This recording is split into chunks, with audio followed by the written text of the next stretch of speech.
The year 2002 was significant for James Bond. It was the franchise's 40th year as a box office attraction, particularly impressive when you remember that Ian Fleming's creation had faced down the threat of redundancy after the USSR's demise.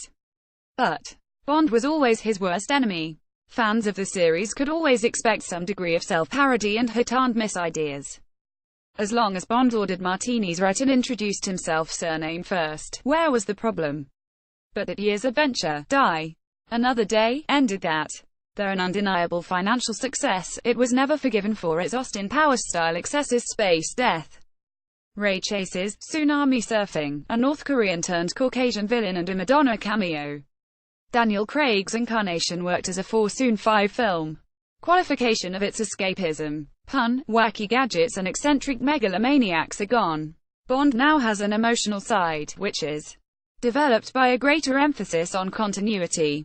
Based on reviews and box office receipts, it has worked. Will the formula change again? The series is more popular and respected than ever, but is this contingent on Bond remaining gritty and Jason Bourne influenced? That other espionage-based series may have been influential in the 2000s with its moral ambiguity and shaky cam fights.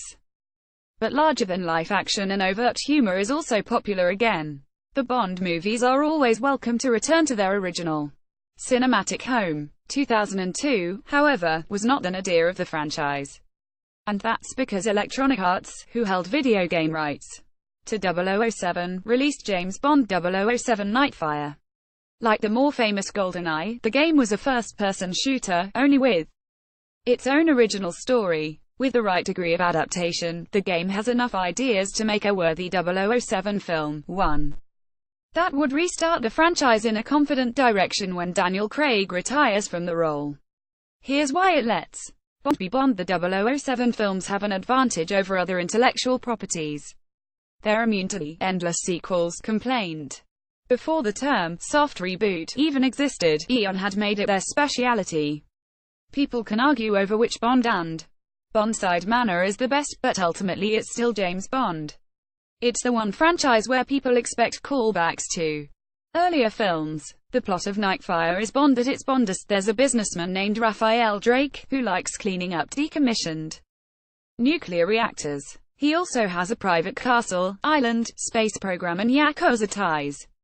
Bond is sent around the world and above it to learn the truth because MI6 suspects that the environmentalist billionaire is less benign than he lets on. Raphael Drake, the last Bond villain to dream big. Credit so much of the appeal of video games is that they get players closer to being the on-screen characters than in any other medium, and Bond is routinely invoked as the ultimate male fantasy. The levels have shooting, stealth, driving, actual espionage, gadgets and memorable villains and Bond girls. How would this not translate to a bigger screen and become any less great to witness? A Nightfire film wouldn't have to be a level 4 level recreation of the game, but it could do well to take on its approach to Bond. In games it's exhilarating to go up against insurmountable odds and still triumph, and that exists in film too. Kingsman's church scene, and the entirety of the John Wick movies are video game-like in their action, but in a positive and breathtaking way. If you have a character as great as Bond, why waste him on emotional deconstruction and not vicarious wish fulfillment? Nightfire embraces a Bond at the top of his saving the world game, for whom nobody does it better, means something. It's a Bond for the Weinstein era. Skyfall 2012 and Spectre 2015 had Bond confronting the idea that a spy of his type was outmoded in the modern world, but he was trying to change. He hadn't smoked on screen since Die Another Day for starts. But there is another thing for the easily discomfited to deal with: Bond's attitude to women. The regular approach has been in a numbered days situation before faced with 1980s AIDS paranoia. The 007 of Timothy Dalton was relatively abstemious. Now, as each day reveals new abuse accusations against celebrities, many filmgoers can't help but re-evaluate James Bond's own UAL morals in the current year. What is the remedy? Will Bond's relationships with women have to be altered, and will that risk metaphorically neutering the character? Interviews with actresses who consider their characters Bond women, not Bond girls, may not be enough to protect the franchise from internet outrage. The 4 Bond girls women of Nightfire, whether Intentional or not, Nightfire offers a way out of this.